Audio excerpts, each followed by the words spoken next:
Hi guys, Camilla here and welcome to my YouTube channel. Today I just would like to show you the same technique I showed in the previous video, but using it on a card. So this is the card that I made once for Addicted to Stamps and More, and this technique of no line coloring I wanted to present to you one more time, this time with some masking.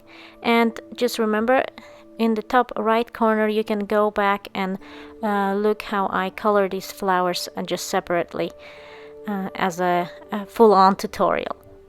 So this video is for some of you who wanted to see a card made using this technique, because it might be a little different when you're just coloring the flowers and when you stamp them out and then color them in. So as you can see, I'm using even more pale colors of inks to stamp out these flowers. I'm using squeezed lemonade for the yellows and spun sugar for the red.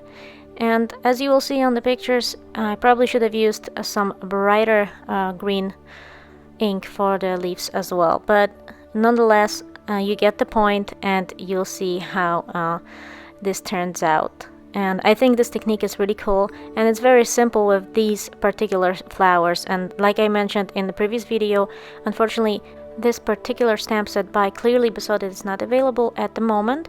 It might still be back, but I think you can apply this technique to any florals that you have, because they usually have some nice lines that you can figure out where the shading would go. So as you can see, I'm stamping out my whole image. This is how it looks like. It's very kind of pale, and that is the point here, so that you will not be able to see the lines. I actually noticed that later on, when all the ink dried, I could have used even paler shade of green. When you're coloring, your markers are covering all the lines anyway, and then later when it dries, you can see the beautiful result. And in this case I noticed that you can see the green lines a little bit, but nonetheless the technique is great, and I think the florals and the leaves turned out really cool with this simple marker technique, because you're actually using just 2 shades of red, 2 shades of yellow. Well, I'm using 3 shades for the green, but I'm pretty sure that it will work just as well if you use 2 shades of green. So just a few quick words about the masking. I hope you could see it properly, how to do it. Basically all you need is to fussy cut the shape of the both sizes of the roses, and always remember that the one that you're gonna cover is gonna be more on the front. So just remember that whatever you're stamping, that's gonna be the one that will always be on the front, because if you're gonna cover it up and then stamp over it, so whatever you're gonna stamp next is gonna look like it's behind.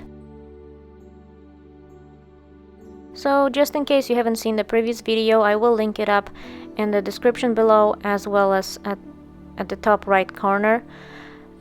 All I do here is basically go in with my darkest, well, I'm using 2 shades, so the darker red, and go in the areas where I think the shadow or shade would be.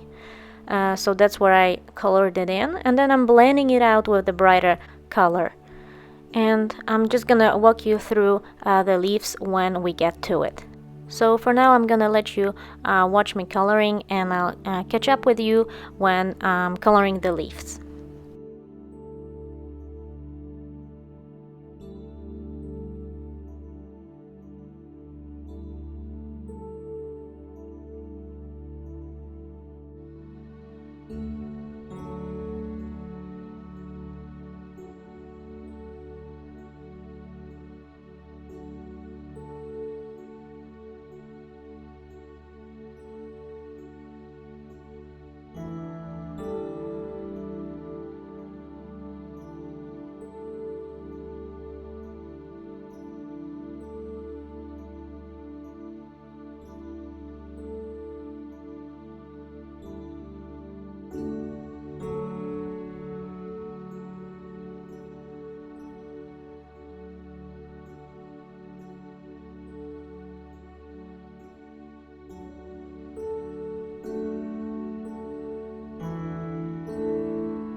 And so now for the leaves, I go in with the darkest, which is grass, and I'm kind of outlining the leaf and I'm coloring it at the bottom of the leaf, and then I go in with the brighter green, which is bright green, and then lime green at the end, also outlining those areas of the leaf. In the end, I come in with my darkest green to kind of outline those lines on the leaf. I'm not sure what they're called, kind of veins, and then go in with my brightest lime green all over the whole leaf to kind of blend all the colors and the lines out.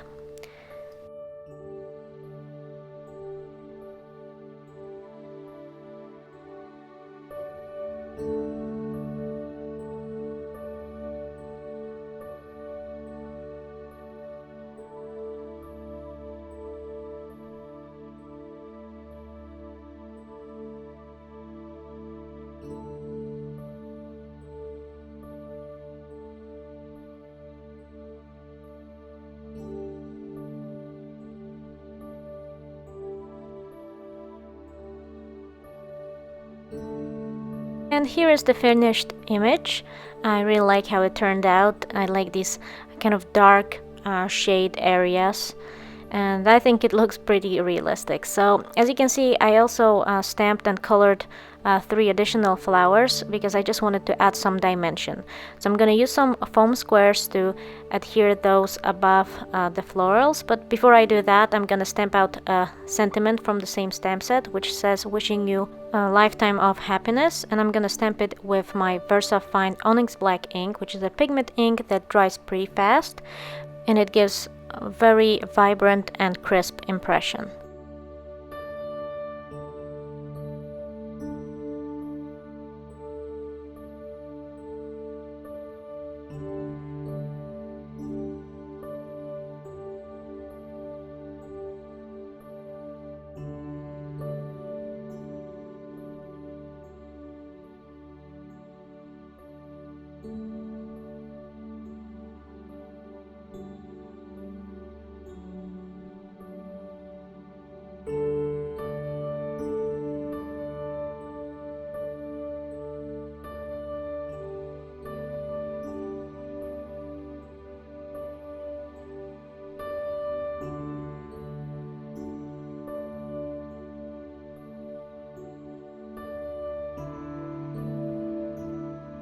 And after I placed my roses where I wanted them, I used some clear Wink Stella glitter pen to go all over my roses. I just thought it added a little bit of elegance and shimmer. And then I also thought that it would be nice to add some glossy accents on the leaves and all around the flowers. On the leaves I thought they looked actually like droplets of water, so I really liked how it turned out. And that was basically it for this card. I also popped it on a piece of blue cardstock for the card base. I used some double-sided tape to adhere it. I'm sorry I forgot to capture it on the video, but you'll see it on the pictures at the end of this video. Thank you so much for watching. I hope you found it helpful.